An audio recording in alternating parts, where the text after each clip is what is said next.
चलो ध्यान दो। हाँ, टाइम ऑफ सप्लाई वाला जो अपना टॉपिक है वो कंटिन्यू कर लें। लास्ट अभी तक हमने सेक्शन नंबर 12 और 13 डिटेल में डिस्कस किया। सेक्शन 12 में टाइम ऑफ सप्लाई और गुड्स पे बात हो रही थी, उसमें 6 सब सेक्शंस देखे हमने, सारी डिफरेंट सिचुएशंस कवर की। सिमिलरली सेक्शन 13 हमने देखा जो सर्विसेज के बारे में बात कर रहा था। अब इनमें इन बिटवीन कुछ छोटे सेक्शंस है जो मैंने पेंडिंग रखे हैं, वो मैं सम्स के साथ आपको कवर अप करवा दूंगा। बट उससे पहले अपने स्टार्ट कर रहे हैं सेक्शन नंबर 14, ठीक है, जो इस ब्लॉक का लास्ट सेक्शन है। ये पेज नंबर 46 पे आपको मिलेगा। Time of supply in case of change in the rate of tax in respect of supply of goods और सर्विसेज। तो हमें सेक्शन में क्या सीखने वाले पहले आप वो समझ लो। यहाँ पे सिचुएशन ये है कि जीएसटी का जो रेट है उसमें चेंज आया है रिसेंटली। अब पॉइंट ये है कि अगर जीएसटी का रेट चेंज हो गया है तो या तो रेट बढ़ गया होगा या कम हुआ होगा, कुछ ना कुछ तो इफेक्ट आया होगा। लेकिन हमारा जो ट्रांजेक्शन हुआ है रिसेंटली या होने वाला है उसके ऊपर कौन सा रेट लगा है, पुराना रेट या नया रेट, ये चीज क्लियर करना जरूरी है। अब जो मैंने आपको टॉपिक समझाया था मैं टाइम ऑफ सप्लाई में उससे रिलेट करा रहा हूँ। मैंने आपको बोला था कि कोई भी ट्रांजेक्शन में जो एक्टिविटीज हो रही है उसमें 3 चीजें थी। एक तो सप्लाई था गुड्स या सर्विसेज का, दूसरा इनवॉइस इशू किया जा रहा था और तीसरा पॉइंट क्या था, पेमेंट। ये 3 चीजें हो रही थी। अब ये 3 एक्टिविटीज जब पूरी हो जाती है तो ट्रांजेक्शन कंप्लीट है। अगर मैंने आपको गुड सप्लाई कर दिया, इनवॉइस भी इशू करके दे दिया ऑन और बिफोर रिमूवल ऑफ सप्लाई, वो बात हो रही थी, और आपने मुझे पेमेंट कर दिया, ये तीनों एक्टिविटीज का कॉम्बिनेशन जब कंप्लीट हो जाता है तो हम बोलते हैं कि एक ट्रांजेक्शन पूरा हो गया। अच्छा, ये सब होने के बाद अगर जीएसटी का रेट चेंज हो भी जाए, ये तीनों होने के बाद, तो फिर इस ट्रांजेक्शन को इस रेट चेंज से कोई फर्क पड़ेगा नहीं, क्योंकि ट्रांजेक्शन पूरा हो चुका है। लेकिन पॉइंट ये है कि इन एक्टिविटीज के बीच में कहीं पे अगर जीएसटी का रेट चेंज हो जाए तो फिर इस ट्रांजेक्शन को फर्क पड़ेगा। अच्छा, ओल्ड रेट क्या था, न्यू रेट क्या था, वो भी डिपेंड करता है कि रेट बढ़ गया कम हो गया, उसमें से कुछ भी उससे फर्क नहीं पड़ेगा। बट प्रॉब्लम ये है कि मैं इस ट्रांजेक्शन पे ओल्ड रेट अप्लाई करूं या न्यू रेट अप्लाई करूं, ये पहले क्लैरिफाई करना जरूरी है। अब इसमें अगर सेक्शन में कुछ भी डिफाइन नहीं किया तो स्पेक्यूलेशन होगा। पब्लिक तो क्या करेगी, विच एवर इज लोअर। अपने को तो जीएसटी कम कलेक्ट करना है, कम भरना है, तो गवर्नमेंट को तो रेवेन्यू या मिनिमाइज हो जाएगा। उन्होंने इस सेक्शन के थ्रू इस चीज को कंफर्म कर दिया कि ऐसी सिचुएशन में आपको कौन सा रेट लगाना है। अब इसमें ओल्ड रेट लगाना है कि न्यू रेट लगाना है, उसके अलग अलग इंस्टेंसेज है, उन्होंने क्लैरिफाई करके छोड़ दिया ताकि कोई कंफ्यूजन ना हो या स्पेक्यूलेशन का कोई स्कोप ना रहे। इस इंटेंशन से यहाँ पे बात होगी, समझ आ रहा है। तो इसमें क्या अलग अलग कॉम्बिनेशन पॉसिबल है, कब रेट चेंज हुआ कब नहीं हुआ, वो सारी चीजों पर हम बात करेंगे और उसको फिर सम्स के थ्रू भी अपने सॉल्व करेंगे कैसे उसको अप्लाई करना है। क्लियर। एक अजम्पशन ले लेते हैं। अच्छा, जीएसटी रेट की जो बात कर रहा था, रेट चेंज की। अब इसमें पॉइंट ये है कि जब भी रेट चेंज होता है तो इमीडिएट इफेक्ट आता है। आज जीएसटी काउंसिल की मीटिंग हुई, उनका तो पहले से सारा डेटा रेडी होता है कि टेरिफ में कौन सी चीजों पे रेट कम करना है बढ़ाना है। मीटिंग का पर्पस ये है कि इस पर डिस्कशन करो और फॉर्मली इसके ऊपर रेजोल्यूशन पास करो वोटिंग के थ्रू। अगर आज वोटिंग के थ्रू जो है रेजोल्यूशन पास हो गया तो आज रात 12 बजे से ही नए रेट एप्लीकेबल हो जाएंगे, मतलब इमीडिएट रेट चेंज हो जाते हैं। तो आज मीटिंग हुई, कल से नए रेट एप्लीकेबल होंगे। तो आपके ट्रांजेक्शन्स तो चलते रहते हैं, पूरे इंडिया में लोग बिजनेस कर रहे हैं, ये सब रोज का काम होता है। तो कितने ऐसे इन्वॉइसेस और ट्रांजेक्शन्स होंगे जहां इन बिटवीन ये रेट चेंज की situation all of a sudden आ गई कि मैंने अभी आपको सप्लाई कर दिया है, इन्वॉइस भी आज दे दिया, आज रात को न्यूज आ गई कि अब कल से रेट चेंज है, पेमेंट आना बाकी है, तो ये बीच में रेट चेंज हो गया, तो इसके ऊपर सेक्शन 14 एप्लीकेबल हो जाएगा। अच्छा, इन सब से पहले ही रेट चेंज हो गया था तो इम्प्लाइड है कि इस पे न्यू रेट लगने वाला है। ये सब होने के बाद रेट चेंज हुआ तो इम्प्लाइड है कि इस पे ओल्ड रेट लगने वाला है। तो उनमें तो प्रॉब्लम नहीं है, बट जहाँ इन बिटवीन चेंजेस हो रहे हैं ना वहाँ पे प्रॉब्लम आ रही है। पता चला ये। अब ये समझ लेते हैं कि ओल्ड रेट कब लगाना है, न्यू रेट कब लगाना है, वो कैसे कैलकुलेट होता है वो देखो। जो यहाँ पे आपको ये एक्टिविटीज या पैरामीटर्स दिख रहे हैं उसमें 3 चीजें हो रही है ना। हम कभी भी अगर कंपैरिजन करेंगे टेबुलर फॉर्मेट में, बिफोर आफ्टर कुछ भी करें, तो एट अ टाइम मैं 2 चीजों को वेरिएबल मान के कंपैरिजन कर सकता हूँ। लेकिन 3 वेरिएबल्स को एक साथ कैसे कंपेयर करूँ, मतलब 3 वेरिएबल्स में ऐसा है, सप्लाई सपोज एक कॉम्बिनेशन, सप्लाई पहले हो चुका है, इनवॉइस पहले इशू हो गया है, पेमेंट आना बाकी है, this is one of the combination. दूसरा, सप्लाई हो चुका है, इनवॉइस इशू नहीं हुआ है, पेमेंट भी अभी तक नहीं आया। तीसरा कॉम्बिनेशन, सप्लाई आ गया है, इनवॉइस नहीं आया है, पेमेंट पहले ही आ गया। ये सब भी तो हो सकता है। ऐसे तो कितने कॉम्बिनेशन बनेंगे। अब मैं ये सारी चीजों को अगर कंपैरिजन करने जाऊं तो 3 फैक्टर्स को हम एट अ टाइम वेरिएबल नहीं मान सकते, एट अ टाइम 2 को ही हम वेरिएबल मान सकते हैं। तो मैं टेबुलर फॉर्मेट में आपको एनी 2 कंपेयर करके बता सकता हूँ। तो हमें इसमें क्या करना पड़ेगा, किसी एक पैरामीटर को वेरिएबल के बदले कांस्टेंट बनाना पड़ेगा। थोड़ी मैथ्स वाली लैंग्वेज होगी, वेरिएबल एंड कांस्टेंट। वेरिएबल मतलब जिसकी वैल्यू चेंज होती रहेगी, कांस्टेंट मतलब जिसकी वैल्यू वही की वही रहने वाली है। अब इनके फॉर्मेट और प्रेजेंटेशन के हिसाब से हम ये जो चीज है ना, सप्लाई वाली जो एक्टिविटी है उसको फिक्स कर देंगे और ये दोनों चीजों में वेरिएबल वाला कंसेप्ट लगा के देख लेंगे कौन सा रेट लेना है कौन सा नहीं। आपके सारे instances at the end cover हो जाएंगे। वैसे करके देखना। तो इसके लिए कोई एग्जांपल फ्रेम कर लेते हैं। सपोज जो इफेक्टिव डेट है दैट इज 25 अगस्त 2023, इस दिन पे रेट चेंज हो गया। इसके पहले जो ओल्ड रेट एप्लीकेबल था वो ओल्ड रेट था 5%, और जो न्यू रेट एप्लीकेबल हुआ है अब वो हो चुका है 12%। और 25 से नया रेट एप्लीकेबल, मतलब 24 तारीख तक जो ट्रांजेक्शन हो रहे थे वो 5% जीएसटी के साथ हो रहे थे। अब 25 या उसके बाद के जो भी ट्रांजेक्शन होंगे वो सारे 12% के रेट पे होंगे। अब इसमें अगेन बात वही है कि हम एक अजम्पशन ले लेते हैं, सप्लाई, इनवॉइस एंड पेमेंट। हमारे पास 3 पैरामीटर्स है, 3 में से किसी एक को फिक्स करना पड़ेगा, बाकी 2 में वेरिएशन चलेगा। तो हम लोग एक काम करते हैं, सप्लाई जो है ना उसको फिक्स कर देते हैं। मैं ऐसा मान लेता हूँ कि सप्लाई जो है वो ऑलरेडी हो चुका है। तो यहाँ पे लिख रहा हूँ बिफोर। बिफोर का मतलब क्या हुआ, 25 अगस्त से पहले गुड्स का सप्लाई मैंने कर दिया था। अब बाकी 2 एक्टिविटीज में क्या बचा, इनवॉइस और पेमेंट। उसमें ऑप्शन होंगे, इनवॉइस पहले इशू हो गया था, पेमेंट बाकी था, वाइस वर्सा, वो सब कॉम्बिनेशन आएंगे। अब उसको समझ लो, एक टेबुलर फॉर्मेट में अपने इसको प्रेजेंट कर सकते हैं विद एन अजम्पशन कि सप्लाई ऑलरेडी हो चुका है। अब जो फर्स्ट इंस्टेंस है, 3 इंस्टेंसेस यहाँ पे पॉसिबल है वो समझ लो। Date of invoice, date of payment, ये पैरामीटर्स अपने हैं जो बाकी रखे। इसके बेसिस पे टाइम ऑफ सप्लाई डिसाइड होगा, और इसके बेसिस पे आपको पता चल जाएगा कि एप्लीकेबल रेट ऑफ जीएसटी क्या होने वाला है। ऐसा कॉम्बिनेशन बनेगा, टेबल नोट्स में बना हुआ है। आप पहले ये समझ लो कि लॉजिक है, अभी उसको कॉपी पेस्ट करने मत बैठना। देखो, पहला जो इंस्टेंस अपने अज्यूम करना है, सप्लाई ऑलरेडी हो चुका है, ये अजम्पशन तो मान के ही चल रहे हैं। यहाँ पे मैं ऐसा अज्यूम कर रहा हूँ कि इनवॉइस जो है वो बाद में इशू हुआ। आफ्टर का मतलब इस डेट पे या इस डेट के बाद, ठीक है। पेमेंट जो है वो भी बाद में आया, ये अजम्पशन ले रहा हूँ। अब अगर ये सिचुएशन है, अब देखो तीनों पैरामीटर्स के बारे में पता चल गया। Supply was made before 25 August, invoice was issued after 25 August, and payment was also received after 25 अगस्त। ये फर्स्ट सिचुएशन हो गई। अब बोला ऐसे केस में टाइम ऑफ सप्लाई कैसे डिसाइड होगा, सेक्शन बोलता है विच एवर इज अर्लियर। ये आपको पता है, पूरे चैप्टर में अभी तक यही चल रहा है, हर जगह विच एवर इज अर्लियर। यहाँ पे विच एवर इज अर्लियर मतलब इन दोनों में से। अब कोई डेट एग्जाम्पल के फॉर्म में लेनी है तो आप वो भी ले सकते हो। इनवॉइस की डेट मान लेते हैं 26 अगस्त, और पेमेंट की डेट मान लेते हैं 28 अगस्त। तो टाइम ऑफ सप्लाई क्या होगा, 26। पता चल गया आपको। अच्छा मुझे बताओ, टाइम ऑफ सप्लाई तो आपने डिसाइड कर दिया 26 अगस्त, रेट कौन सा एप्लीकेबल होगा, न्यू रेट या ओल्ड रेट? न्यू रेट, क्योंकि आपने जो टाइम ऑफ सप्लाई डिसाइड किया वो 26 अगस्त, 26 को कौन सा रेट एप्लीकेबल था, न्यू रेट। तो यहाँ पे जो रेट एप्लीकेबल होगा वो आएगा न्यू रेट, दैट इज 12%। समझ आ गई? तो ये फर्स्ट इंस्टेंस अपन ने यहाँ पे कवर कर लिया। ऐसी और भी पॉसिबिलिटीज है, वो भी देख लेते हैं। दूसरे केस में मैं बोल रहा हूँ, इनवॉइस जो है वो बाद में इशू हुआ, पेमेंट पहले आ गया। डेट कोई भी उससे फर्क नहीं पड़ेगा, आपको पता है रेफरेंस डेट यही है। अब ऐसी सिचुएशन में उन्होंने बोला है time of supply will be date of payment. इस सेक्शन के बेसिस पे बता, ठीक है। अब इसमें याद रखने की एक ट्रिक है जिससे आप ये टेबल पूरा खुद ही बना लोगे, लर्न करने का टेंशन नहीं। इन्होंने यहाँ पे जो डेट सेलेक्ट की वो कौन सी की, डेट ऑफ पेमेंट, ठीक है। डेट ऑफ पेमेंट देखो कौन सी वाली है, बिफोर, ठीक है। अपन ने सप्लाई में क्या अज्यूम किया, ठीक है। तो जो यहाँ पे आपने अज्यूम किया ना, ऐसी सिचुएशन में वही वाली डेट सिलेक्ट होगी। इस बेसिस पे उन्होंने सेक्शन बनाया। मैं दूसरा इंस्टेंस लिखता हूँ, उससे रिलेट हो जाएगा। डेट ऑफ इनवॉइस जो है ना, तीसरे कॉम्बिनेशन में ये बिफोर आएगी, और डेट ऑफ पेमेंट आफ्टर आएगी। इस केस में इन्होंने टाइम ऑफ सप्लाई लिया है डेट ऑफ इनवॉइस।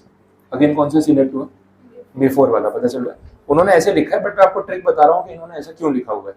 जहाँ पे सप्लाई को अज्यूम किया गया है कि 25 अगस्त से पहले हो चुकी थी, ठीक है, और अगर यहाँ पे एक आफ्टर है और एक बिफोर है, तो उन्होंने कौन सा सिलेक्ट किया है, बिफोर वाला। तो ये date of payment, date of invoice.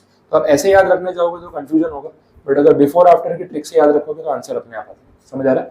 अच्छा, अब ये सेकेंड इंस्टेंस की बात कर लेते हैं। सप्लाई ऑलरेडी हो गया था, इनवॉइस बाद में इशू किया, पेमेंट पहले आ गया था। टाइम ऑफ सप्लाई कौन सी डेट है, पेमेंट की डेट। रेट कौन सा लगेगा, ओल्ड वाला रेट। समझ आ रहा है? क्योंकि बिफोर है ना, दिस इज बिफोर 25, तो रेट लगेगा आपका 5%। यहाँ पे सेम ओल्ड रेट लगेगा 5%। बोलो पता चला? तो ये 3 इंस्टेंसेस हमारे कवर हो गए। ऐसे ही 3 और है जहाँ पे सप्लाई में अजम्पशन चेंज कर देंगे, बिफोर के बदले आफ्टर ले लेंगे। ये पता चल रहा है? तो पहले एक ये टेबल समझ लो पूरा, इसमें कोई कंफ्यूजन है तो बोलो। फोर्थ कॉम्बिनेशन आएगा बिफोर बिफोर वाला, after after, after before, before after. Before before वाला आएगा क्या? नहीं आएगा, क्योंकि अगर दोनों बिफोर है, ये भी बिफोर है, तो ट्रांजेक्शन तो हो गया ना, उस पर तो ये जीएसटी रेट चेंज का कोई इफेक्ट ही नहीं होगा। तो वो कॉम्बिनेशन यहाँ पे नहीं आएगा। फिर अपने क्या परम्यूटेशन कॉम्बिनेशन लगा रहे होते हैं, बोले सर वो बिफोर आफ्टर आया, आफ्टर बिफोर आया, आफ्टर आफ्टर आया तो बिफोर बिफोर भी तो आएगा आएगा, लेकिन उस पर सेक्शन एप्लीकेबल नहीं होगा, तो उसका कोई मतलब यहाँ पे नहीं, इसलिए 3 इंस्टेंसेस यहाँ पे बन रहे। क्लियर नहीं पता चला? तो आपका पहला टेबल यहाँ पे कंप्लीट। अब देखो ट्रिक क्या है, पूरा टेबल खुद ही बनाना हो। अगर आपने यहाँ पे बिफोर लिया है तो ये जो सेम वाले लेंगे तो आफ्टर ही लेंगे, क्योंकि बिफोर तो लेंगे नहीं। अब अगर दोनों आफ्टर आफ्टर है तो आंसर हमेशा विच एवर इज अर्लियर, ये इनका रूल है। अगर एक आफ्टर एक बिफोर है तो जो यहाँ पे लिखा है वही आंसर होगा। देखो समझ आ गया? तो टेबल आपको इजीली याद हो गया। अब आपको बनाना होगा तो खुद से भी पूरा टेबल ड्रॉ कर सकते हो एग्जाम में, ज्यादा सोचने की जरूरत नहीं पड़ेगी, लॉजिक पता है आपको तो उन्होंने ये आंसर क्यों लिखा। आया समझ में? ठीक है, अभी आप नोट्स में देख लो, टेबल बना हुआ है वैसे तो आपको वापस नहीं बनाना पड़ेगा। पहले ना पेज 46 पे मैंने ये चीज थियरी के फॉर्म में लिखी है, सेक्शन 14 जहाँ से स्टार्ट हो रहा है, तो उसमें जो ए वाला केस है ना, ए के अंदर 3 पॉइंट्स है 1 2 3, वो यही 3 पॉइंट्स है, ये कवर होगा। और नेक्स्ट पेज पे आपको ये सेम चीज टेबुलर फॉर्मेट में मिल जाएगी, वहां पे भी तीनों केस कवर हो रहे हैं। तो ऐसे पूरा बना हुआ है टेबल, खाली ट्रिक समझ लेनी है। बोलो इसमें कोई कंफ्यूजन है? आ गया समझ में? अब दूसरा जो कॉम्बिनेशन है वो देख लेते हैं, जहाँ पे मैं अजम्पशन चेंज कर रहा हूँ, सप्लाई जो है ना वो बिफोर के बदले कर देते हैं आफ्टर। अब इसमें क्या क्या चेंजेस आएंगे वो देख लेते हैं, ऐसे डेट्स हटा देते हैं। अभी आफ्टर आफ्टर तो रहेगा नहीं, अगर वहां पे आफ्टर है तो यहाँ पे क्या होगा, बिफोर होगा, ये भी सेम। अब अगर जब भी ये दोनों सेम होंगे, सिलेक्ट क्या होगा, विच एवर इज अर्लियर, जो भी सिलेक्ट हो इसमें से रेट कौन सा लगेगा, ओल्ड रेट। ठीक है, तो ये चेंज हो गया, ऑपोजिट आ गया, दिस इज ओल्ड रेट 5%। यहाँ पे अब कौन सा सिलेक्ट होगा, आफ्टर वाला, क्योंकि वहां पे आफ्टर अज्यूम किया ना तो इन्होंने वैसे ही सिलेक्ट किया। आंसर आएगा डेट ऑफ इनवॉइस। रेट कौन सा लगेगा, क्योंकि आफ्टर सिलेक्ट हुआ है तो न्यू रेट लगने वाला है, वो इम्प्लाइड है। सेम चीज यहाँ पे भी देख लेते हैं, बिफोर आफ्टर, सिलेक्ट आफ्टर वाला होगा, ये चेंज होके हो जाएगा date of payment, rate again लग जाएगा न्यू रेट। सिंपल हो गया एकदम, 3 इंस्टेंस कवर हो गए। तो ये 6 पॉसिबिलिटीज थी, हमने सारी कवर कर ली, इसमें सारे कॉम्बिनेशन आ गए, इसके अलावा और कोई 7th पॉसिबिलिटी नहीं। अगेन अगर ये आफ्टर आफ्टर देखने जाओगे तो फिर जीएसटी नया रेट ही लगेगा, सेक्शन का कोई पॉइंट यहाँ पे आने नहीं वाला, बिकॉज ये तीनों ही आफ्टर है तो फिर सेक्शन बनता ही नहीं। समझ में आ गया? क्लियर? तो देख लो दूसरा टेबल आपका यही है, सप्लाईज आफ्टर। अगेन वो बी क्लॉज में जो 1 2 3 वाले पॉइंट्स 3 हो गए, और टेबल में जो सेकंड टेबल है उसमें इस सिचुएशन की बात होगी।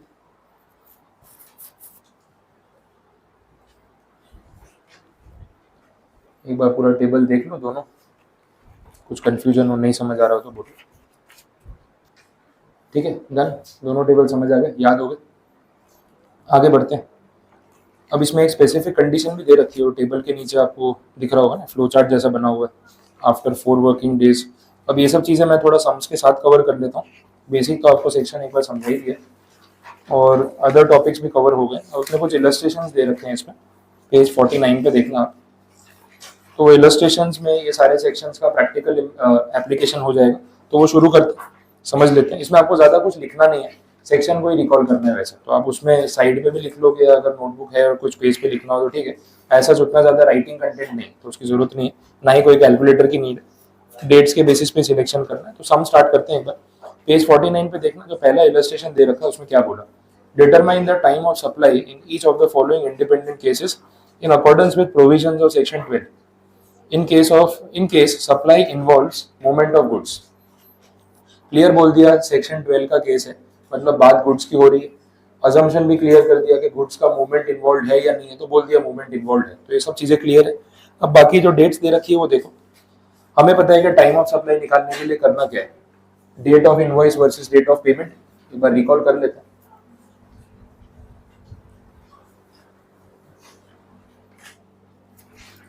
ठीक है, बेसिक रूल तो यही था, date of invoice versus date of payment, इनमें से आपको सिलेक्ट करना होता है whichever is earlier, but this date of invoice is subject to. अब यहाँ पे क्योंकि मूवमेंट ऑफ गुड्स इन्वॉल्व है तो सब्जेक्ट टू में क्या लेंगे, डेट ऑफ इनवॉइस कब तक इशू हो जानी चाहिए, रिमूवल तक, रिमूवल से कंपेयर करेंगे। तो this date of invoice is subject to the date of removal. इन दोनों में से भी तो सिलेक्ट होगा विच एवर इज अर्लियर, कहने का मतलब वही ये बात हुई थी। पेमेंट वाले केस में हमने देखा था 2 चीजें थी, बुक्स ऑफ अकाउंट्स में एंट्री और बैंक अकाउंट में क्रेडिट, इन दोनों में से भी अगेन सिलेक्ट होता था विच एवर इज अर्लियर, यही था। अब इसके अकॉर्डिंगली हमें यहाँ पे चलना, तो एंट्री वाइज सॉल्व करते जाते। पहले केस में रिमूवल की डेट क्या है, 1 अक्टूबर, इनवॉइस कब इशू हुआ, 2 अक्टूबर, तो इनवॉइस टाइम पे इशू हो गया है या डिले हुआ, बोलो इनवॉइस टाइमली इशू हुआ है या लेट हो गया, इनवॉइस इशू करने की लास्ट डेट क्या होनी चाहिए थी? डेट ऑफ रिमूवल, है ना? डेट ऑफ रिमूवल 1 अक्टूबर है, तो उस दिन या उससे पहले इनवॉइस इशू कर देना चाहिए था। आपने नहीं किया, लेट हो गए, तो यहाँ पे कौन सी डेट सिलेक्ट हो रही है? रिमूवल वाली डेट। समझ आ गया? तो दैट इज 1 अक्टूबर 2020, हमने ये डेट सिलेक्ट कर ली। अच्छा, पेमेंट की डेट के रिगार्डिंग क्या बोला? डायरेक्ट दे दी ना, date of receipt of payment. तो उसमें आपको ये दो डिटेल्स नहीं दिए, इसमें से विच एवर इज अर्लियर कुछ नहीं करना है, आपको डायरेक्टली ये डेट दे रखी है, एंड दैट इज 15 नवंबर। तो ये डेट आ गई, इन दोनों में से आपने ये वाली डेट सिलेक्ट कर ली। अब ये दो कंपेयर होंगे, इन दोनों में से क्या सिलेक्ट होगा? फिर से विच एवर इज अर्लियर। तो आंसर क्या आएगा? 1 अक्टूबर। पता चला? तो इस फर्स्ट ट्रांजेक्शन में आपका जो टाइम ऑफ सप्लाई है दैट इज 1 अक्टूबर। ऐसे इसको अप्रोच करना है। जो सेक्शन में हमने पढ़ा उसी को इम्प्लीमेंट करने वाली कंडीशन यहाँ पे, ठीक है। और सब्जेक्टिव पेपर में अगर आपको इस तरीके से एंट्रीज पूछ रहे हैं तो डायरेक्टली आप डेट लिख के आ जाओगे तो मार्क्स मिलने वाले नहीं, वो ध्यान रखना है। आपको ये कंडीशन समझानी पड़ेगी। आप अपने वर्ड्स में लिखो, लेकिन ये कंडीशन ऐसे एक्सप्लेन करनी पड़ेगी कि time of supply of goods कैसे निकालता है। तो date of invoice versus date of payment, whichever is earlier, but this date is subject to the date of removal because the supply of goods involves movement of goods. तो जो section में आपको पढ़ाया वो अपने words में आपको point wise लिखना है। एग्जैक्ट लैंग्वेज कॉपी पेस्ट करने वाला कोई प्रॉब्लम नहीं, मीनिंग सही निकलना चाहिए। तो आप ये चीज अगर उनको एक्सप्लेन करते हो और फिर ये डेट निकाल के दिखाते हो तो पूरे मार्क्स मिलेंगे। सिर्फ डेट लिख के आ गए तो फिर मार्क्स आधे ही मिलने वाले। वर्किंग नोट्स बोलते हैं इसको, एक्सप्लेनेशन आपको देना पड़ेगा और फिर पूरे मार्क्स आप स्कोर कर सकते हो वैसे। नेक्स्ट, अब अगर ये समझ में आ गया है तो सेकेंड एंट्री आप खुद से ट्राई कर सकते हो। देखो बताओ आंसर क्या आना चाहिए। अगेन 1 अक्टूबर ही आ रहा है क्योंकि रिमूवल 3 तारीख को हुआ ना। इनवॉइस ऑन और बिफोर इशू होना चाहिए, वो हो गया। तो इनवॉइस की डेट आप लेके उसको पेमेंट की डेट के साथ कंपेयर कर सकते हो। Again answer which ever is early, तो इसमें भी 1 अक्टूबर ही आना चाहिए। आप सब लोग इंडिविजुअली सॉल्व करो, बाकी सबका आंसर आ गया, आपका बाकी सॉल्व करना तो कर लो। आपको खुद समझ में आना चाहिए कैसे सॉल्व करना है। थर्ड वाली जो एंट्री है, जिनकी सेकंड हो गई है, वो थर्ड ट्राई करो। 1 अक्टूबर, थर्ड वाली एक बार ध्यान से देख लो। कोई पॉइंट ऐसा है जो आप स्किप कर रहे हो, भूल रहे हो?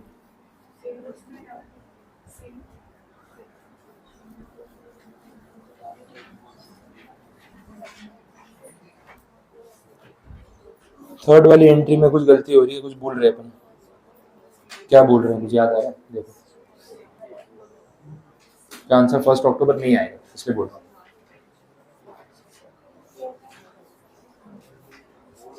इनवॉइस 4 तारीख को इशू हुआ, रिमूवल भी सेम डे हुआ है, तो चलो वो तो कोई नॉन कंप्लायंस है नहीं। लेकिन जो पेमेंट की डेट दे रखी है दैट इज 1 अक्टूबर, ये एडवांस पेमेंट है। पता चल रहा है? तो जो नोटिफिकेशन पड़ा ना अपन ने 66/2017 एडवांस पेमेंट वाला, ये वो नोटिफिकेशन का यहाँ पे यूज होगा। ये ऐसा बोलेंगे नहीं कि भाई ध्यान रखना नोटिफिकेशन भी होता है, आपको खुद याद होना चाहिए, डेट देख के क्लिक होना चाहिए कि एडवांस पेमेंट है। एडवांस डिसाइड कैसे होता है वो भी समझ लो। देखो बात हो रही है सप्लाई की, ध्यान दो यहाँ पे। एडवांस उस चीज को बोलते हैं जहां पे सप्लाई करने से पहले पैसा आ जाए। सप्लाई करना मतलब गुड्स को रिमूव करना। रिमूवल यहाँ पे हो रहा है 4 नवंबर को। सामने वाला जो पेमेंट आपको कर रहा है वो 1 अक्टूबर को पे कर रहा है, तो गुड्स फैक्ट्री से निकले नहीं, उससे पहले पैसा आ गया तो हो गया ना एडवांस पेमेंट। अब जहाँ पे गुड्स की बात हो रही है और एडवांस पेमेंट है, तो हमने उसमें देखा कि वो नोटिफिकेशन क्या बोलता है।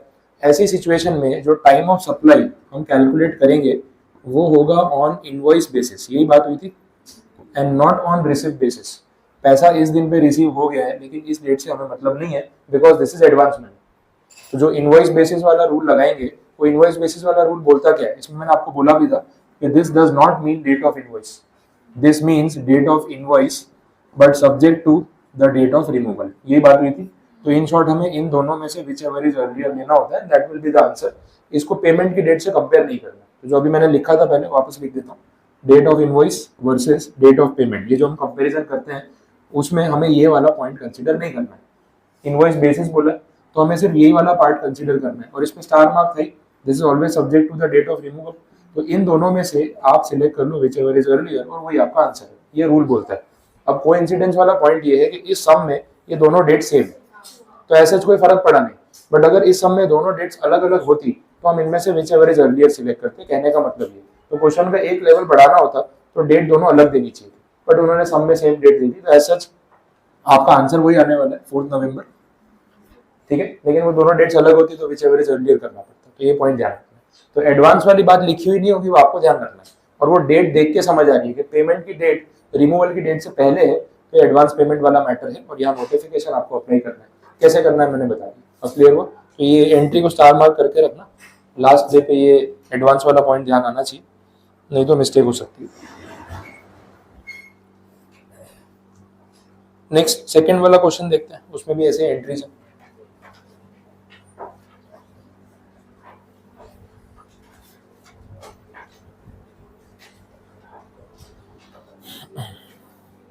टाइटल पहले पढ़ लेना चाहिए अच्छे से। क्वेश्चन पढ़ने में ना कभी भी जल्दी मत करना कि यार फटाफट पढ़ लिया स्टार्ट कर दिया, ये कॉमन प्रॉब्लम है। अपने क्वेश्चन बहुत जल्दी में पढ़ते हैं, लिखना शुरू कर देते हैं, फिर बाद में ध्यान आता है आधा ही क्वेश्चन पढ़ा, आधा सॉल्व कर लिया, वो गलत हो गया, फिर आप उसको कैंसिल कर रहे हो, वापस सॉल्व कर रहे हो, टाइम ज्यादा वेस्ट हो गया। इससे बेटर है क्वेश्चन 2-3 बार पढ़ लेते, फिर एक ही बारी में सही सॉल्व करने टाइम बचता, तो वो ध्यान रखना, ऐसी मिस्टेक मत करना। सेक्शन 12 का मैटर है, गुड्स वाला मैटर है, मूवमेंट ऑफ गुड्स भी इन्वॉल्व है। अब देख लो, पहला डेट ऑफ रिमूवल 16 तारीख, इनवॉइस उससे पहले इशू कर दिया था, तो इनवॉइस टाइम पे इशू हुआ है, तो फिर आप इनवॉइस की डेट अज्यूम कर सकते हो। Date of making the goods available से कोई मतलब ही नहीं है, ऊपर वाले सम में भी कोई उसका यूज नहीं था, और मैंने आपको बोला था वो एक्स्ट्रा डेट की कॉलम्स देंगे जो काम की नहीं होंगी, इसलिए उसको इग्नोर करना है। पेमेंट कब रिसीव हुआ, 16 तारीख को। अब बोलो इसमें क्या आएगा, टाइम ऑफ सप्लाई। इनवॉइस की डेट वर्सेस पेमेंट की डेट, दोनों में से विचेवर इज अर्लियर। अब यहाँ पे कोई एडवांस पेमेंट तो है नहीं, जिस दिन गुड्स रिमूव हुए उसी दिन पैसा मिला था, तो वो तो सेम डेट पे था ना, तो एडवांस नहीं मानेंगे, तो ये आंसर आएगा 10 नवंबर। सेकेंड एंट्री जो है उसमें अदर इन्फॉर्मेशन में बोला है इंटर स्टेट स्टॉक ट्रांसफर, ये अपनी ही ब्रांच होगी, सूरत से मुंबई गुड्स भेजे होंगे, वो सिचुएशन है। तो भले हमने पेमेंट रिसीव नहीं किया, लेकिन सप्लाई तो माना जाता है। अपन ने सप्लाई की डेफिनेशन में पढ़ा था, inter state stock transfer even if without consideration, वो शेड्यूल 1 वाला पॉइंट, तो ये सप्लाई तो है, तो टाइम ऑफ सप्लाई तो निकाल ही सकते हैं। अब रिमूवल और इनवॉइस की डेट में देख लो क्या सिलेक्ट होगा, रिमूवल की डेट। अब क्योंकि उसके साथ पेमेंट की डेट कंपेयर करने के लिए है ही नहीं, तो जो रिमूवल की डेट है वही टाइम ऑफ सप्लाई है, क्योंकि डेटा ही अवेलेबल नहीं है, ठीक है। तो आपकी जो 1 नवंबर वाली डेट है that is the time of supply. Next देख लो थर्ड एंट्री। अब थर्ड एंट्री में जो पेमेंट मिला है ना, वो 2 पार्ट्स में मिला है, पहले 5 लाख रुपीस और उसके बाद बैलेंस का 6,20,000 रुपीस। सुन लो, अगर 2 पेमेंट्स हैं, 2 ट्रांजेक्शन है, तो टाइम ऑफ सप्लाई भी 2 बार गिनना पड़ेगा। डेट सेम आती है अलग आती है, वो कोइंसिडेंस वाली बात हो सकती है, लेकिन हमें कैलकुलेशन दोनों एंट्रीज का अलग अलग करना पड़ेगा। तो पहले 5 लाख वाली जो एंट्री है उसको सॉल्व कर लेते हैं। अब क्योंकि ये तो एडवांस रिसिप्ट है, रिमूवल से पहले ही पैसे आ गए, तो आपको वही नोटिफिकेशन लगाना पड़ेगा। तो पेमेंट की डेट तो देखनी नहीं है, अपने को सिंपल देखना है इनवॉइस बेसिस। तो आंसर क्या आएगा उसमें, 1 दिसंबर आ जाएगा, क्योंकि डेट सेम है आगे। तो 5 लाख वाला जो अमाउंट है उसका time of supply 1 December. Next जो बैलेंस है 6,20,000, उसके लिए अगर सॉल्व करें तो टाइम ऑफ सप्लाई क्या आएगा, 10th आएगा, 1 ही आएगा, सेम आएगा फर्स्ट। और ये आना भी था, तभी वो नोटिफिकेशन का पर्पस पूरा होता है। हमने जो नोटिफिकेशन समझा था क्या बात की थी कि 2 बार इनवॉइस ना बनाना पड़े। अब इसमें अगर 2 अलग डेट आती तो 2 इनवॉइस बनाने पड़ते, तो अगर 2 इनवॉइस ही बनाने थे तो नोटिफिकेशन का फायदा क्या हुआ। तो इम्प्लाइड था कि इसमें आंसर सेम डेट आने वाली थी, मतलब इन शॉर्ट 5 लाख और 6,20,000 का आप एक इनवॉइस बना दो, 2 अलग अलग इनवॉइस बनाने की जरूरत नहीं, और वही अपना पर्पस था नोटिफिकेशन पढ़ने का, समझ आया, ठीक है। तो ये थर्ड वाला पॉइंट कंप्लीट। अब नेक्स्ट थर्ड क्वेश्चन देखते हैं। इसमें बोला है सप्लाई ऑफ गुड्स है बट मूवमेंट इन्वॉल्व नहीं है। मूवमेंट ऑफ गुड्स इन्वॉल्व नहीं मतलब गुड्स वहीं के वहीं रहेंगे, ओनर चेंज हो जाएगा। तो यहाँ पे जो क्राइटेरिया है उसमें डेट ऑफ रिमूवल आने वाला नहीं, तो यहाँ पे क्या आएगा, date of making the goods available, वो होगा। तो कॉलम्स उस हिसाब से सिलेक्ट करनी है और वही दे रखी है। फर्स्ट एंट्री में देख लो, इनवॉइस टाइम पे इशू हुआ है या लेट हो गया, बिफोर टाइम इशू हो गया ना, गुड्स अवेलेबल करवाने से पहले इनवॉइस इशू कर दिया था, तो ठीक है। अब इनवॉइस वर्सेस पेमेंट कर लो, आंसर वापस से क्या आएगा, इनवॉइस की डेट आ रही है, तो आपका फर्स्ट एंट्री में आंसर आएगा 2 अक्टूबर। फिर सेकेंड एंट्री देख लो, इनवॉइस लेट हो गया ना, तो फिर अवेलेबिलिटी की डेट लेनी पड़ेगी 1 अक्टूबर, comparing that with payment date, again whichever is earlier, फिर से आंसर क्या आएगा 1 अक्टूबर। क्लियर। थर्ड एंट्री में इनवॉइस पहले है, ठीक है, लेकिन पेमेंट अब एडवांस वाले में आपको पता है क्या करना है, इनवॉइस बेसिस पे चलना है अपने को। तो 4 नवंबर और 6 नवंबर विच एवर इज अर्लियर, है ना, पेमेंट की डेट देखनी नहीं, तो आंसर आएगा 4 नवंबर। समझ आ गया?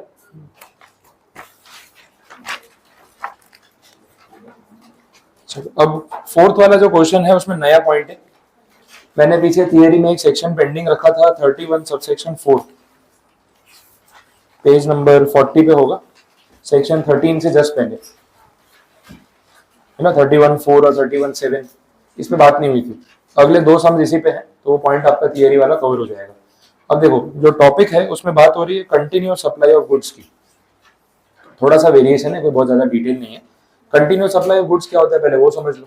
अब यहाँ पे ऐसा है कि जो गुड्स का ऑर्डर आप मुझे दे रहे हो, या सपोज मैं आपको गुड्स सप्लाई करता हूँ, तो मैं रेगुलरली आपको गुड्स सप्लाई करता हूँ, रेगुलर मुझसे परचेज करते हो, तो बार बार आपके ऑर्डर आते रहते हैं, weekly basis, 15 days basis, monthly basis पे मैं सप्लाई करता रहता हूँ, और अपना हिसाब चलता रहता है। ये फिर वैसा ट्रांजेक्शन है कि बार बार ऑर्डर्स आ रहे हैं, बार बार मैं डिस्पैचिंग कर रहा हूँ गुड्स का। कभी गुड्स भी ऐसे होते हैं कि कंसाइनमेंट जो है वो पूरा एक साथ नहीं आता है, तो 2 लॉट में आ जाता है, 3 लॉट में आ जाता है, और फिर आप पेमेंट भी मुझे मल्टीपल इनवॉइसेस का कभी कभी एक साथ करा देते हो कि भाई पिछले महीने के 3 इनवॉइस बाकी थे, ये इसका कंबाइंड बिल आपको भेज दिया, पेमेंट आप टैली कर लेना। तो अपना ऑन अकाउंट हिसाब चलता रहता है, इनवॉइसेस भी बार बार इशू होते हैं, पेमेंट्स भी आते रहते हैं, ये सब चल रहा है। अब ऐसे सिचुएशन में क्या होगा, जब हम यहाँ पे टाइम ऑफ सप्लाई कैलकुलेट करेंगे, तो सेक्शन में उन्होंने ये बोल दिया कि हम पैरामीटर चेंज कर देते हैं। यहाँ पे हम डेट ऑफ रिमूवल या date of making the goods available को हम क्राइटेरिया नहीं बना रहे, यहाँ पे आएगा date of statement of account. अब उसका रीजन क्या है वो समझो। ऐसा अगर ट्रांजेक्शन किसी का है तो पता है क्या होगा, इतना रेगुलरली इनवॉइस इशू होते हैं, इतने रेगुलरली लमसम पेमेंट आते हैं, इतनी बार गुड्स का डिस्पैच होता है कि थोड़े टाइम में ना अपन भी भूल जाएंगे कि यार हिसाब कहाँ तक पहुंचा। फिर आप मुझे बोलोगे बोले सर वो हिसाब भेज देना एक बार कि अभी तक आपने जितना सप्लाई किया है, कितने इनवॉइसेस का पेमेंट बाकी है, कितना हो गया है, कितने गुड्स ट्रांजिट में, वो डिटेल बता देना। तो स्टेटमेंट एक बार भेज देना तो मैं भी टैली कर लूंगा कि भाई कितना पेमेंट आपको कर दिया, कितना नहीं, जो डिफरेंस का पेमेंट है वो क्लियर करवा देंगे। तो स्टेटमेंट भेजूंगा तो आप टैली करोगे तो समझ में आएगा। तो यहाँ पे पैरामीटर जो है वो डेट ऑफ रिमूवल नहीं रखा, date of statement of account रखा, बिकॉज रिमूवल बार बार होता रहता है, इंटरवल्स में होता रहता है, तो वहां पे कंफ्यूजन क्रिएट ना हो इसलिए पैरामीटर चेंज कर दिया। अब अपना जो यहाँ पे सम सॉल्व करना है, तो आपको इसमें कुछ ज्यादा टेक्निकल चीजों पर सोचना नहीं है। अपना जो बेसिक था वो यही था, date of invoice versus date of payment. अच्छा, इनवॉइस में हम कंपैरिजन करते थे किसी पैरामीटर के साथ। अभी तक हमने एक बार डेट ऑफ रिमूवल पे बात की, एक बार date of making the goods available पे बात की। अब यहाँ पे जो है ना date of statement of account आ जाएगा, बस ये पैरामीटर चेंज हो गया, बाकी आपका फॉर्मेट पूरा सेम। इन दोनों में से विच एवर इज अर्लियर, इन दोनों में से विच एवर इज अर्लियर। तो आइडिया वही है जो अभी तक चल रहा था, सिर्फ मैं ये पैरामीटर चेंज कर रहा हूँ, बाकी पूरा सम सिमिलर। आ रहा है समझ में? और ये क्यों कर रहे हैं उसका रीजन मैंने आपको बता दिया। अब देख लो इलस्ट्रेशन में जो 4th क्वेश्चन है, क्योंकि टाइटल में बोल ही दिया है section 12 involves continuous supply of goods, तो 31 सबसेक्शन 4 अपने आप बीच में आ गया। पहली डेट इनवॉइस की 1 दिसंबर। अब देखो रिमूवल 2 पार्ट्स में हुआ, जैसे मैंने आपको बोला कि रेगुलर इंटरवल पे गुड्स रिमूव होते रहते हैं, तो रिमूवल की डेट लेंगे तो फिर कंफ्यूजन कौन सी वाली डेट लूं, 15 तारीख लूं या 25। तो उन्होंने बोला डेट ऑफ रिमूवल को छोड़ दो, आप सीधा नेक्स्ट कॉलम देख लो, स्टेटमेंट ऑफ अकाउंट। तो इनवॉइस की डेट 1 तारीख, स्टेटमेंट की डेट 5 तारीख। तो इनवॉइस तो ठीक टाइम पे इशू हो गया, कोई प्रॉब्लम नहीं है, तो अपने डेट ऑफ इनवॉइस यूज कर सकते हैं, ये यहाँ से क्लियर हो गया। Now comparing that with date of payment. Payment 2 तारीख है, इन दोनों में से whichever is earlier, answer क्या आएगा 1 दिसंबर। ठीक है, तो ऐसे कैलकुलेशन करना है। तो यहाँ पे हमें रिमूवल ऑफ गुड्स की कॉलम से कोई मतलब ही नहीं है, हमें डायरेक्टली स्टेटमेंट ऑफ अकाउंट्स की डेट को इनवॉइस की डेट से कंपेयर करना है, जो आंसर आएगा उसको पेमेंट से कंपेयर कर लेना है। एडवांस वाली बात हो तो फिर आप देख लेना, एडवांस है या नहीं है वो रिमूवल की डेट से ही रिलेट किया जाएगा। यहाँ पे तो कोई एडवांस वाली बात नहीं, कि गुड्स पहली बार रिमूव हुए 15 नवंबर को, पेमेंट आया 2 दिसंबर, तो एडवांस पेमेंट तो नहीं है, इसलिए वो प्रॉब्लम भी नहीं आएगा। सेकेंड एंट्री सॉल्व करके देखो, इनवॉइस लेट हो गया ना, तो वे स्टेटमेंट ऑफ अकाउंट वाली डेट लेनी पड़ेगी 5 जनवरी, और उसको कंपेयर करेंगे पेमेंट के साथ विच एवर इज अर्लियर, तो आंसर आएगा 5 जनवरी। क्लियर?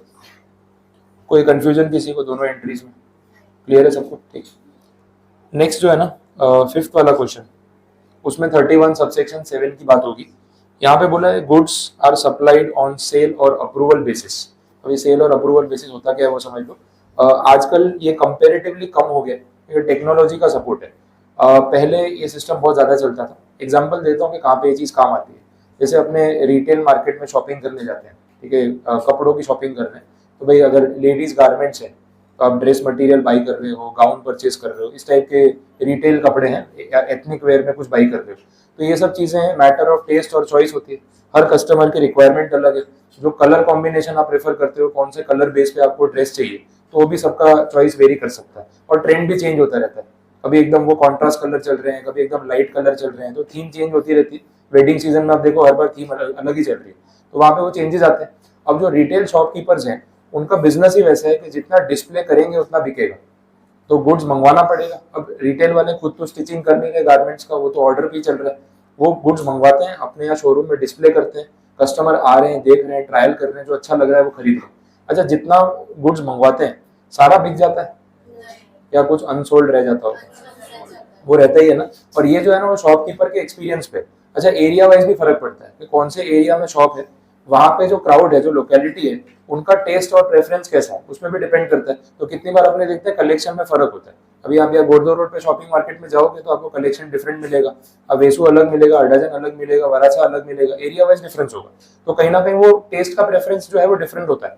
अब शॉपकीपर ने जितने भी गुड्स मंगवाए, उसने 10 यूनिट मंगवाए, 20 यूनिट मंगवाए, वो मंगवाता है, फिर देखता है कि भाई कौन सा अच्छा लग रहा है, कौन सा यहाँ बिकेगा, कौन सा नहीं बिकेगा। उसको पता है ये कलर्स ये इस एरिया में चलते ही नहीं, डिमांड ही नहीं, तो क्या करेगा, वो गुड्स को वापस भेज देगा कि भाई ये वाले यहाँ नहीं बिकने वाले, मैं रखूंगा, कोई फायदा नहीं, आप वापस ले लो, कोई और एरिया में जहाँ बिकते हो वहां पे आप बेच देना, और जो यहाँ बिकने वाले हैं वो मैं रख लेता हूँ।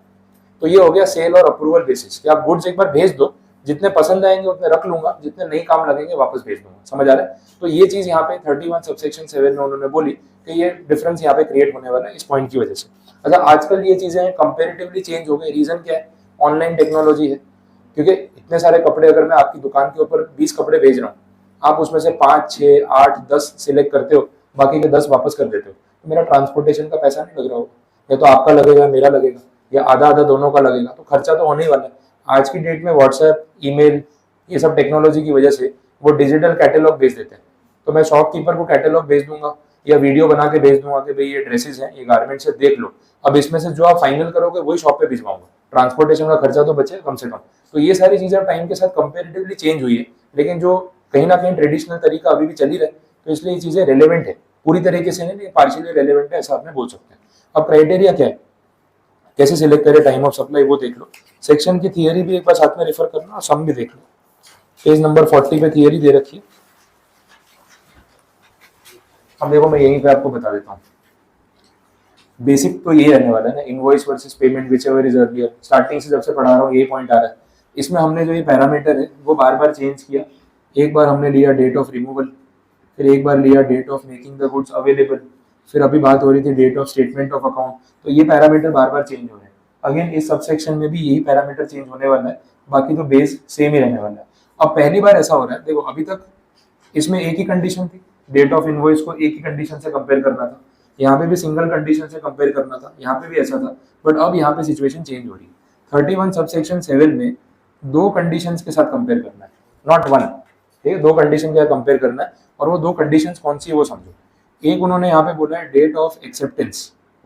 डेट ऑफ एक्सेप्टेंस का मतलब जिस दिन शॉपकीपर ने बोल दिया कि इतने गुड्स मैं रख रहा हूँ, that is the date of acceptance, बाकी के वापस भेज रहा हूँ।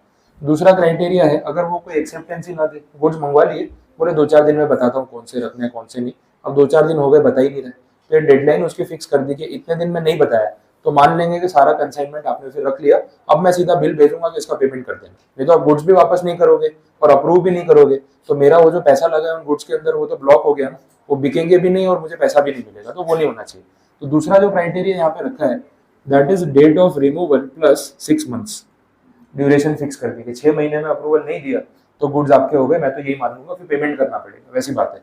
तो हम नॉर्मली क्या करते थे, date of invoice versus some other date, दोनों में से विच एवर इज अर्लियर। पर यहाँ पे 2 नहीं, यहाँ पे 3 डेट हो गई, 1, 2 एंड 3। इन तीनों में से होगा विच एवर इज अर्लियर। समझ आ रहा है? एक कंडीशन बढ़ा दी इन्होंने, ऐसा लिखा है 1 और 2, which ever is earlier, comparing with this, again whichever is earlier. जो सिलेक्ट होगा फिर यहाँ पे भी तो कंपेरिजन होगा, फिर से आंसर क्या आने वाला है, विच एवर इज अर्लियर। समझ आया? तो पहली बार ऐसा हो रहा है कि 2 कंडीशंस आ गई, अभी तक सब में एक ही कंडीशन थी जो इनवॉइस के साथ कंपेयर हो रही थी।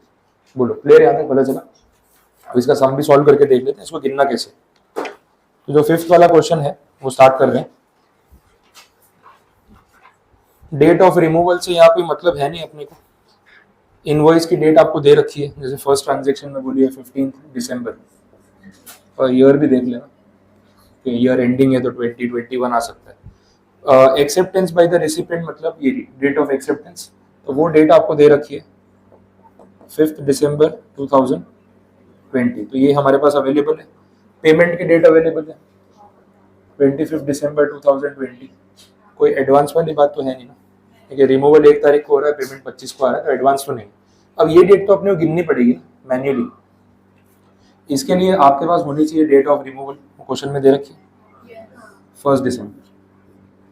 उन्होंने क्या बोला यहाँ पे 6 मंथ्स ऐड करो तो आपको ये सेकेंड डेट मिलेगी। अब मुझे बताओ 6 मंथ्स ऐड करके कौन सी डेट आएगी, तो आपको पता ही होगा। मैं ऑप्शन देता हूँ, चलो एमसीक्यू बना देते हैं इसको।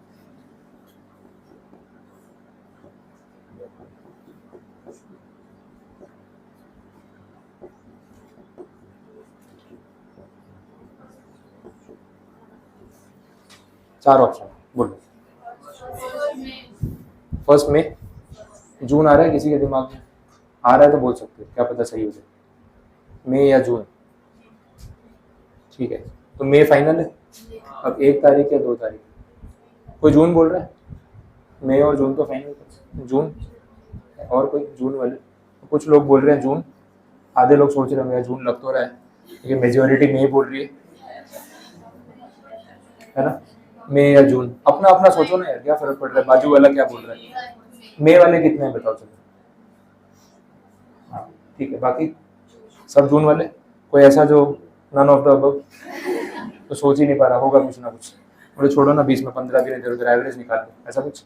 तो मई और जून 2 ऑप्शन है। पहले तो आप ये फाइनल कर लो कि मई या जून में से कौन सा आना चाहिए। तो वो दिसंबर है ना, फर्स्ट डेट है, 6 मंथ्स अपने को ऐड करने हैं। आप ऐड करके देखो, दिसंबर तो पूरा खत्म हो गया, 1 मंथ कब कंप्लीट होगा, जब पूरा दिसंबर काउंट होगा। जनवरी खत्म हो गया 2 महीने पूरे, फेब खत्म हो गया 3 महीने पूरे, मार्च खत्म हो गया 4 महीने पूरे, अप्रैल खत्म हो गया 5 महीने पूरे, और मई खत्म हो गया 6 महीने पूरे। तो मई खत्म हो गया ना, तो कौन सा आएगा, जून आएगा। तो इन शॉर्ट मई तो नहीं आने वाला है, ठीक है, 50-50 हो गया। अब जून आ गया वो पक्का है, तो कैसे गिनना है, क्योंकि कंफ्यूजन हो जाता है। 1 दिसंबर है ना, तो मई आएगा या जून, वो कंफ्यूजन होता है, लेकिन जून आएगा ये पक्का हो गया, समझ आ गया। अब 1 या 2 तारीख, ये मैं बता देता हूँ क्योंकि पॉइंट आपको आइडिया नहीं होगा। इसमें यूजुअली होता है कि जब भी अपने डेट कैलकुलेट करते हैं ना, टू और from this date to that date, ऐसा कभी भी कैलकुलेशन करते हैं ना, तो कोई एक दिन हमें एक्सक्लूड करना पड़ता है। दोनों डेट्स इंक्लूसिव नहीं लेते, या तो स्टार्टिंग की डेट हम एक्सक्लूड कर देते हैं या एंडिंग की। कभी भी टू और फ्रॉम होता है तो उसमें दोनों डेट, मतलब स्टार्टिंग पॉइंट और एंडिंग पॉइंट, दोनों डेट को इंक्लूड नहीं करते। अब बोले किसने रूल बनाया, तो एक एक्ट है, जनरल क्लॉजेस एक्ट करके 1897 का बना हुआ है, तो अपने में से कोई नहीं था, बहुत पुराना है। तभी उन्होंने क्लियर कर दिया था कि जनरल क्लॉजेस एक्ट में सेक्शन नंबर 9 है मेरे हिसाब से, उसमें बोला हुआ है कि जब भी आप ऐसे डेट गिनते हो ना, तो आपको स्टार्टिंग डेट या एंडिंग डेट कोई एक एक्सक्लूड करनी होती है। अगर हम वही रूल यहाँ पे लगा रहे हैं, तो ये 6 मंथ्स का जो काउंटिंग है वो 1 दिसंबर से नहीं, 2 दिसंबर से स्टार्ट हुआ। 1 दिसंबर प्लस 6 मंथ्स बोला है, तो ये डेट तो काउंट नहीं होनी चाहिए ना। इसको मिला है बिना पूरे 6 महीने, तो कब से काउंट होगा, 2 दिसंबर से। तो 2 दिसंबर से आप 6 मंथ्स गिनोगे ना, तो आंसर आएगा 2 जून, क्योंकि जब मंथ्स गिन रहे हैं तो सीधा मंथ में मंथ ऐड कर देते हैं, नंबर ऑफ डेज ऐड नहीं करते। तो सीधा यहाँ से अगर मैं कैलकुलेशन स्टार्ट कर रहा हूँ, तो मेरा आंसर आना चाहिए 2 जून 2021। और ये सेकंड क्यों लिया, ये मैंने आपको जनरल क्लॉजेज एक्ट का रेफरेंस दिया, वो एक जनरल डेफिनेशन है। तो आप दिस प्लस 6 मंथ्स कर रहे हो, तो अगले दिन से आपको 6 महीने गिनना है। आ रहा है समझ में? तो उस वजह से आंसर आपका ये वाला है, दैट इज 2 जून, ये नहीं आना है। बोलो, अब कोई कंफ्यूजन क्लियर हुआ? अच्छा, यहाँ बोला होता, सपोज रूल में ऐसा होता, date of removal plus 180 days.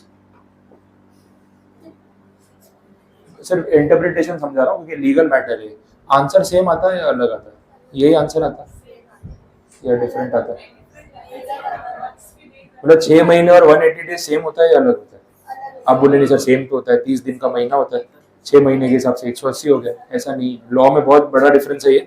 6 months ऐसे गिनते हैं जो अपन ने गिना, अगर ये 180 डेज होता ना, तो आपको इसमें एक्चुअली में डेज काउंट करने पड़ते, वो भी नेक्स्ट डे से, 2 दिसंबर से काउंट होता। बट 180 डेज अगर आप काउंट करके देखो, डेफिनेटली आंसर कुछ डिफरेंट आएगा। रीजन क्या है, कोई मंथ 31 का है, कोई 30 का है, कोई 28 का है, कहीं लीप ईयर आ गया तो 29 भी तो हो सकता है।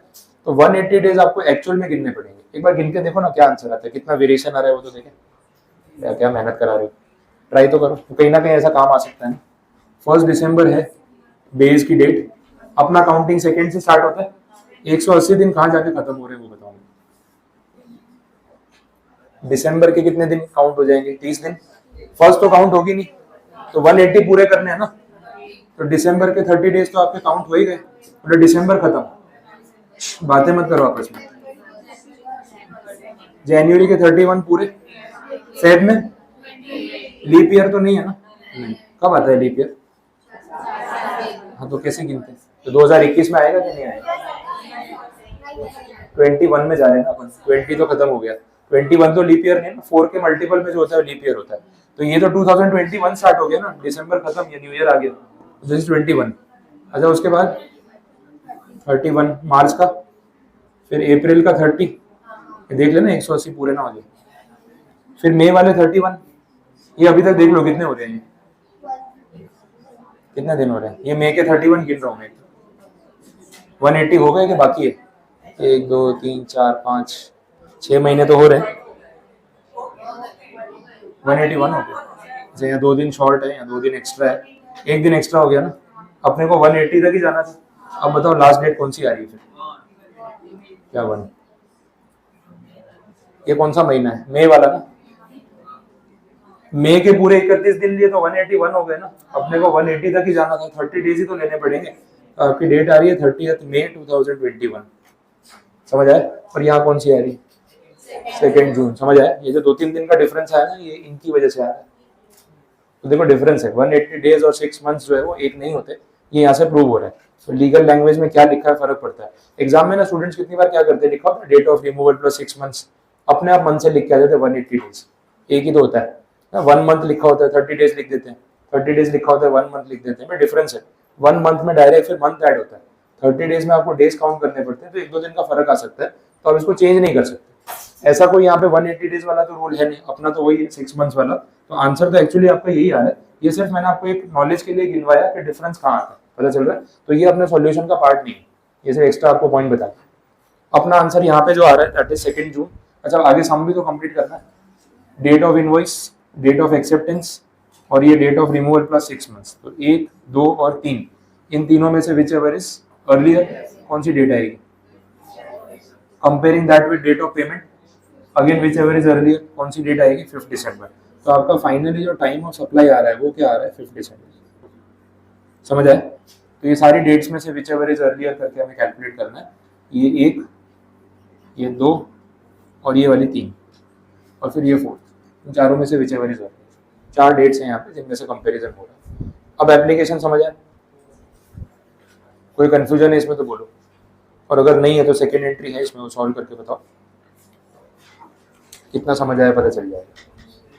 ये आपके सामने ही है, देख के कैलकुलेट करो, फाइनल आंसर बताओ, जल्दी मत करना, सही आंसर बताना। बोलो सॉल्व हो रहा है? ठीक, चलो डेट्स एक बार गिन ही लेते हैं वापस से, नहीं कुछ समझ आया हो तो पता चल जाएगा।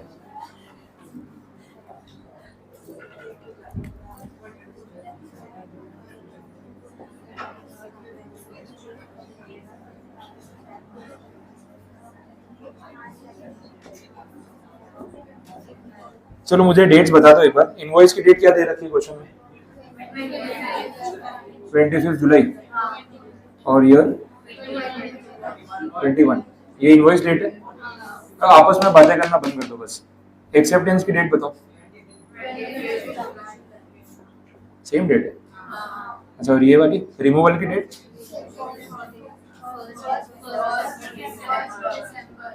Twenty plus 6 months.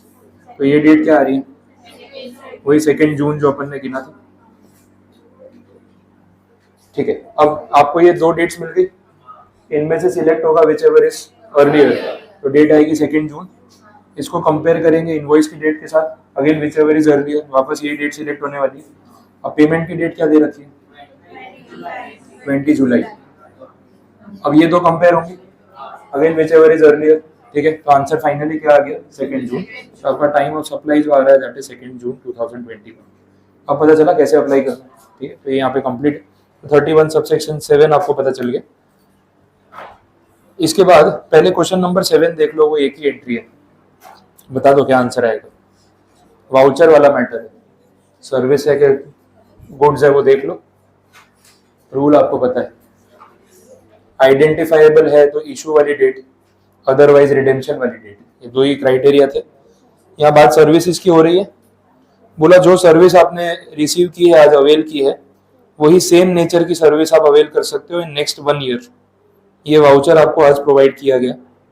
अब बताओ आइडेंटिफाइबल है आज के नहीं है ना, क्योंकि नेचर ऑफ सर्विस तो रिपीट हो रही है। तो आपने हेयर कट कराया, बोले आपको वाउचर दे रहे हैं, नेक्स्ट 1 ईयर में आप फिर से हेयर कट करा सकते हो सेम सर्विसेज, और आप उसको रिडीम कर सकते हो। तो आज ही पता है ना, जो सर्विस आज अवेल की है वही वापस अवेल कर सकते हैं, और कोई ऑप्शन तो है नहीं। तो आइडेंटिफाइबल है तो उस हिसाब से टाइम ऑफ सप्लाई होगा the date of issue of voucher, and that is 1 January 2020। ठीक है। अगर इसमें और ऑप्शंस होते कि भाई अदर सर्विसेज में आप कोई भी अवेल कर सकते हो, तो वो तो फ्यूचर में पता चलता, तो फिर रिडेम्पशन की डेट आपका फाइनल आंसर होती। ठीक है, सिंपल क्राइटेरिया हो गया। बोलो कुछ कंफ्यूजन इसमें, समझ आ रहा है? तो इसमें और कोई कंडीशन है नहीं। जो बीच में क्वेश्चन नंबर 6 बचा है वो देख लो। ये सेक्शन 13 की बात कर रहे हैं। इसमें आपको date of actual provision of service दे रखी है, सर्विस किस दिन प्रोवाइड की गई, दैट इज द सप्लाई। इसके साथ इनवॉइस की डेट बता दी और पेमेंट की डेट बता दी। अब सर्विस वाले केस में रूल क्या था, इनवॉइस कितने दिन में इशू कर सकते हैं, ऑन और बिफोर या लेटर, क्या रूल था सेक्शन 13 में? इनवॉइस कब तक इशू कर सकते हैं, याद करो। अब यहाँ सर्विसेज में रिमूवल तो होगा नहीं, 1 मंथ या 30 डेज, वही मैं बोल रहा, चेंज कर देते हो प्रोविजन। हाँ 30 डेज बोला था, और वो बैंकिंग इंश्योरेंस वाले में 45 डेज। ठीक है, चलो अब देख लो। सर्विसेज प्रोवाइड की गई 10 नवंबर को, इनवॉइस इशू किया गया 30 नवंबर को।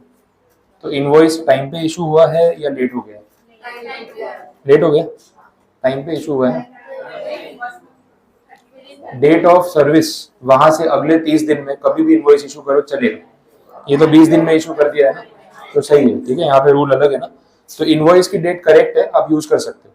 Now compare that with payment, दोनों में से again whichever is earlier, तो आंसर फाइनली क्या आएगा, 30 नवंबर। ठीक है, सेकेंड एंट्री, इनवॉइस तो सेम ही डेट है, तो इनवॉइस की डेट ले सकते हैं। पेमेंट की डेट 15 नवंबर, दोनों में से विच एवर इज अर्लियर। अच्छा, एडवांस पेमेंट है क्या? नहीं, एडवांस कब होता है, सर्विस देने से पहले पैसा आ गया हो। सर्विस 10 तारीख को दे दी थी, पेमेंट 15 को आया है, तो एडवांस नहीं है, नॉर्मल कंडीशन। ठीक है, इसलिए 15 नवंबर आप आंसर ले सकते हो। तीसरी एंट्री में देख लो, इनवॉइस की डेट तो आएगी वापस, क्योंकि वो डेट सेम ही आ रही। पेमेंट की डेट भी सेम 15 नवंबर, तो ये ऊपर वाली एंट्री हो गई। पेमेंट 2 पार्ट में हुआ है ना, तो कोई बात नहीं, अपने 2 बार टाइम ऑफ सप्लाई अलग अलग निकाल लेंगे। और जो नेक्स्ट केस है उसमें रिमेनिंग पार्ट पेमेंट, उसका टाइम ऑफ सप्लाई क्या होगा, date of invoice whichever is earlier का रूल लगेगा। तो थर्ड वाले एंट्री में 2 पार्ट्स में टाइम ऑफ सप्लाई काउंट हुआ। फर्स्ट पार्ट के लिए टाइम ऑफ सप्लाई 15 नवंबर आ रहा है, सेकेंड पार्ट के लिए टाइम ऑफ सप्लाई 30 नवंबर आ रहा है। ठीक है, तो 2 टाइम ऑफ सप्लाई हो सकते हैं। फोर्थ वाला क्वेश्चन, उसमें देखो जो पहला पार्ट मिला ना 6 नवंबर को, अब वो एडवांस है ना। अब सुन लो ध्यान से, यहाँ पे सर्विसेज के केस में एडवांस वाले में नोटिफिकेशन नहीं है, तो यहाँ पे वो प्रोविजो है कि 1000 रुपए से ज्यादा एडवांस हुआ तो जिस दिन एडवांस मिला टाइम ऑफ सप्लाई, और 1000 रुपए से कम हुआ तो नेक्स्ट टाइम देख लेंगे। अपने यहाँ पे अजम्पशन ले लेते हैं कि एडवांस 1000 रुपए से ज्यादा है, क्योंकि सम में कुछ बोला नहीं, तो अपने अज्यूम कर लेते हैं पूरे सम में अपनी अजम्पशन लेके चलेंगे, जहाँ पे भी एडवांस पेमेंट है it is more than 1000 rupees, तो उसका टाइम ऑफ सप्लाई वही डेट हो जाएगी, प्रॉब्लम सॉल्व। ठीक है, तो यहाँ पे जो पहली एंट्री है उसमें आपका टाइम ऑफ सप्लाई आ जाएगा 6 नवंबर, assuming that the advance is more than 1000 rupees. और जो रिमेनिंग पार्ट है वो भी तो एडवांस ही, तो उसका भी टाइम ऑफ सप्लाई सेम 9 नवंबर है ना। फिफ्थ वाली एंट्री देख लो, उसका पहला पार्ट तो सेम है, वही 6 नवंबर। दूसरे पार्ट में एडवांस है कि नहीं है? नहीं है, 16 तारीख है ना, बट ठीक है, विच एवर इज अर्लियर का रूल तो लगा ही सकते हैं। तो सेकेंड पार्ट में आंसर आएगा 16 नवंबर। बोलो क्लियर हुआ ये? आराम से प्रोसेस कर लो, सेम ही चल रहा है, आप सॉल्व करके देख लो आ रहा है कि नहीं। क्लियर, फिफ्थ वाली एंट्री सबकी, दोनों पार्ट्स। नेक्स्ट 6th वाली एंट्री, अब यहाँ पे इनवॉइस टाइम पे इशू हुआ है, लेट हो गया। देखो 10th नवंबर है ना, वहां से 30 डेज, मुझे लास्ट डेट बता दो ना, 30 डेज कब खत्म हो रहे हैं?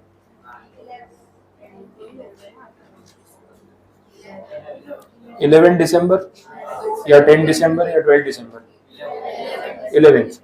10th नवंबर तो काउंट होगी नहीं, अपना 30 डेज का काउंट 11 नवंबर से स्टार्ट होगा।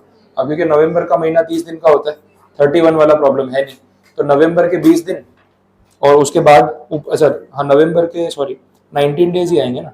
एक मिनट, तो 10th नवंबर थी ना, तो नवंबर के पूरे 20 दिन ले सकते हैं ना अपन, 11 से काउंट कर रहे तो, और फिर ऊपर और 10 दिन लेने पड़ेंगे, तो कौन सी डेट आएगी? 11th आएगी, 10th आएगी?